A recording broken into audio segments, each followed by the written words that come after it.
સુરતનું પોદાર માર્કેટ સતત 2 દિવસના વરસાદ બાદ ભારે જળબંબાકારની સ્થિતિમાં આવી ગયું છે. માર્કેટની 200થી વધુ દુકાનોમાં 1.5 માળ સુધી પાણી ભરાઈ જતા વેપારીઓને અંદાજે 250 કરોડનું તોતિંગ નુકસાન થયું હોવાનો દાવો કરવામાં આવ્યો છે.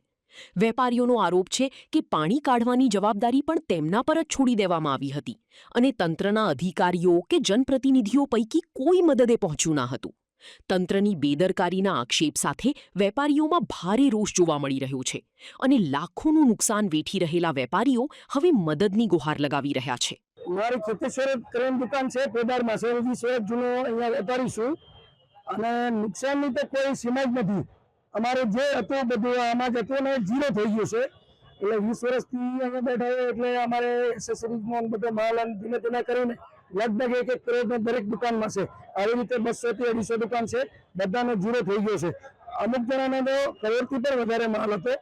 હવે અમે કઈ વૈધું નથી. તમે મીડિયા મારફતથી જોઈ શકો છો અને બતાવી શકો છો કે જેટલું છે જાતે વેપારી સાફ કરીને ટોટલી છે ને કચરામાં ફેંકે છે. બહાર એસએમસીની ગાડી ઊભી છે, એ ગાડીમાં ડાયરેક્ટ થેલા ભરીને રાખી છે અને વેપારી જાતે કરે છે. એસએમસીના કોઈ અહીંયા કર્મચારી કે સાફ સફાઈ વાળા નથી આવ્યા અને ના કોઈ એમએલએ ધારાસભ્ય એ આવીને અમને કોઈ આશ્વાસન આપ્યું છે. એટલે અમે રિક્વેસ્ટ કરીએ કે કેમ કે અમારે તો અત્યારે મરણ બજાર છે, અમે જીરો થઈ ગયા છે સાહેબ, અને વેપારી મધ્યમ વર્ગ હોય એ જ પીસાય છે દરેક વખતે. એટલે અમે તમારાથી આશા રાખી શકીએ કે તમે કાંઈક હેલ્પ કરે તો અમને જણાશે. બાકી બધાને લોન લીધેલા છે, કોઈના મોર્ગેજ છે, વેપારી છે હોમ લોન લીધેલા છે, બિઝનેસ લોન લીધેલા છે, કેવી રીતે ભરવાના એ અમને કાંઈ અત્યારે સૂચતું નથી. અને છે ને ઘણા બેસી ગયા છે, બોલી શકતા નથી.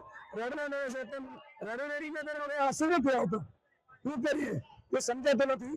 હા, સવારે 2 બીટીની ગોળી લઈને આવ્યા છે અમે, કેમ કે છતાંય છે ને અમારી હાલત ખરાબ છે. એ પાણી છે ને પરમદાડે ભરાયેલું હતું. અમે જાતે અમારા પંપ લાવ્યા, એસએમસી વાળા કીધું એ અમારા નથી આવતું એટલે અમે જાતે પંપ લાવ્યા. પછી આજે સીએમ સાહેબને અહીંયા સુરતમાં આવવાનો દોરો છે તો એ લોકો એક પંપ મૂકેલો છે. હવે અત્યારે બંધ થઈ ગયું, પાણી નીકળી ગયું પણ થોડુંક હજી રહેશે. બહુ કાદવ કિચડ છે, રોગચાળો ફાટી નીકળે એવું છે. એટલે જે પણ તમે હેલ્પ કરી શકો તો તમને રિક્વેસ્ટ કરી હેલ્પ કરજો. मेरा नाम गिरीश राहुल है सर। पानी पूरा देखो परसों दोपहर को 3 बजे भरा था और आज सुबह 5 बजे हम लोग यहाँ से गए, तब तक पानी था नहीं। तो कोई म्यूनसिपालिटी की यहाँ सुविधा थी, उन्होंने जनरेटर भी भेजे है तो कम से कम कल 4-5 बजे वो भी 50 को फोन किए तब, और वो लोग बोलते हैं ये पानी निकालने में हमारा कोई नहीं आता, तुम तुम्हारे हिसाब से करो। तो उसके बाद ज़्यादा दबाव डाला तो आए, बाकी हमने सब मिलकर ये काम किया है। और जो भी नुकसान हुआ है ये मोदी सरकार की वजह से हुआ है। जो ये इनका मेट्रो का काम चल रहा है, वहाँ से पूरा पानी भर के गड्ढे खोद दिए, गटर ब्लॉकेज किए हुए पूरे। जो स्टेशन का गन्नारा है, आज मैं भी सूरत में 20 साल से हूँ तो हर बार देखता हूँ गन्नारे में पानी भरता है तो ये सरकार को इतना दिमाग नहीं चलता है कि हर बार भरता है तो इसका कुछ निकाल लावे। आज तो कोई निकाल लाया नहीं। और मैं तो हूँ राजस्थान से, हमारे राजस्थान के यहाँ नगर सेवक भी 2 से 3 है, वो भी अभी तक कोई आया नहीं है। नुकसान पूरे मार्केट का 250-300 करोड़ का रुपए का रहेगा। मेरा खुद का 50 लाख का नुकसान है। मांग तो ये है सरकार से हमें मुआवजा मिले और देना ही पड़ेगा सरकार को, नहीं तो हम पूरे मार्केट वाले यहाँ अनशन पे ये रोड ब्लॉक करके बैठेंगे। देख रहे हैं आज कोई आता है नहीं तो कल से यहाँ हम धरना प्रदर्शन करेंगे तो जब तक हमारा सेटलमेंट नहीं होगा यहाँ का। अब हम खड़े भी नहीं हो पा रहे और ये मोदी सरकार ऐसी है, इतने नियम बना दिए कि हमको कोई लोन भी नहीं देगा।